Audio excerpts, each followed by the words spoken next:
Kirk Cousins fights Maxx Crosby, what sparked a Raiders training camp scuffle. Henderson, Nev. Las Vegas Raiders training camp lacked a bit of energy on Thursday. Maybe it was the day off before, or that the team wasn't in pads, or the scorching southern Nevada sun sapped their vigor. But it didn't feel like the fervor that carried through the team's first 6 practices under new head coach Klint Kubiak was there.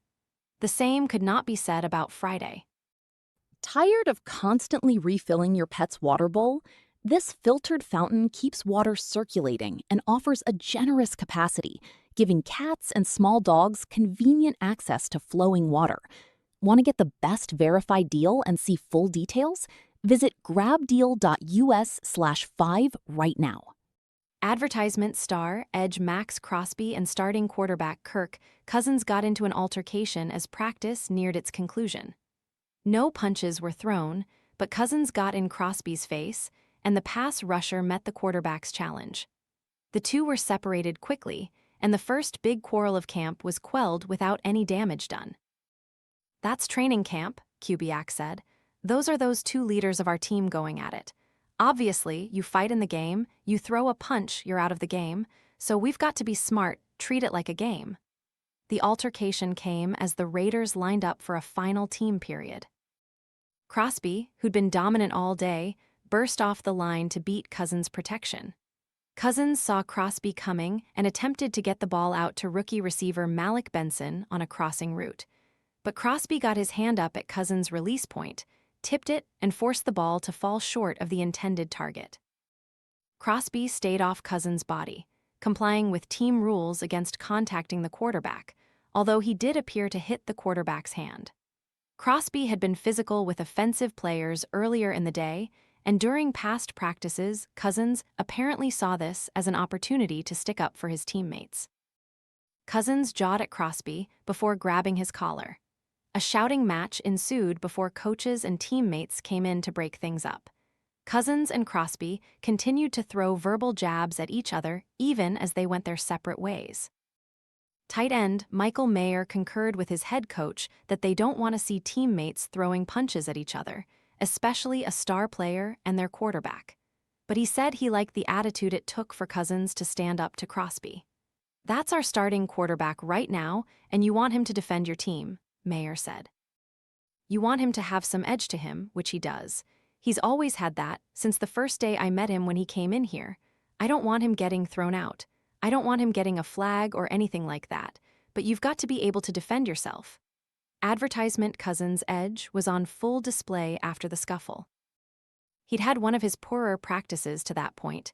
He threw 2 interceptions during team periods, one that Crosby tipped at the line, safety Jeremy Chin caught it on the back end, and one he floated into the end zone for rookie cornerback Hezekiah Masses to pick off. But Cousins locked in for the 2-minute drill. With Crosby relegated to the sidelines, Cousins found tight ends Michael Mayer and Brock Bowers for big gains over the middle. He then connected with Benson on a short crossing route before finding Bowers again near the sidelines. The drive set up a field goal for the offense, a success given the drill's situation. Cousins' energy and passion has been palpable since he arrived in Las Vegas.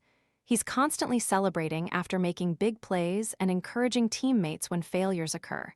That's what Kubiak wanted Cousins to be. "Quarterback has to be the leader of the team, and I see him leading out there," Kubiak said. "That's what we brought him here for, to lead and play really good football.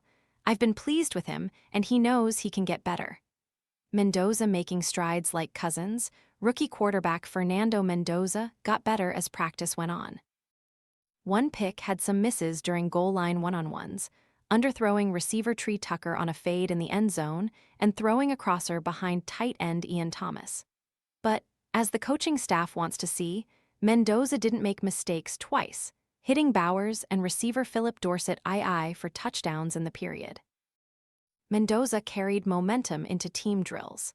He had nice connections with receivers Brandon Johnson, Devin Tompkins, and Derek Young in the first period, and then found Tompkins on a diving slant in the end zone during their red zone period. Mendoza did slip up in the final team session, nearly throwing an interception to nickel Greedy Vance, but overall looked precise and decisive operating the offense. Advertisement, he's just continuing to get better, Kubiak said. Every day brings a new challenge, crowd noise today. So there's new things that he's learning every day. They're introduced to a whole new level of football, and there's gonna be days of failure and days of success. As long as they can keep getting better, that's what we're looking for. So far, Mendoza has taken all the second-team reps behind Cousins, who Kubiak named the starter for training camp. The coach said he is not married to Cousins being the starter to open the year, his approach at every position. We're a new staff here, we're trying to establish something, Kubiak said, and there's got to be competition everywhere. We'll just sit here and let the tape reveal itself.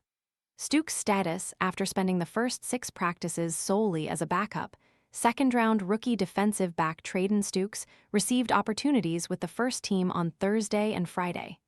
He subbed in for Isaiah Polamau at safety and looked solid in coverage, breaking up a pass on Thursday. He also had some solid reps in the one-on-one period on Friday.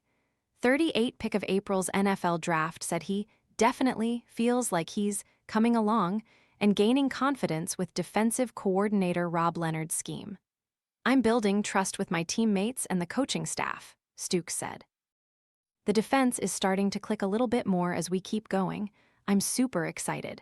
When asked about what he's seen from Stukes, Kubiak went outside the defensive reps. I like how hard he plays on special teams, Kubiak said. He's a guy that's gonna challenge for spots in many places on defense and on teams.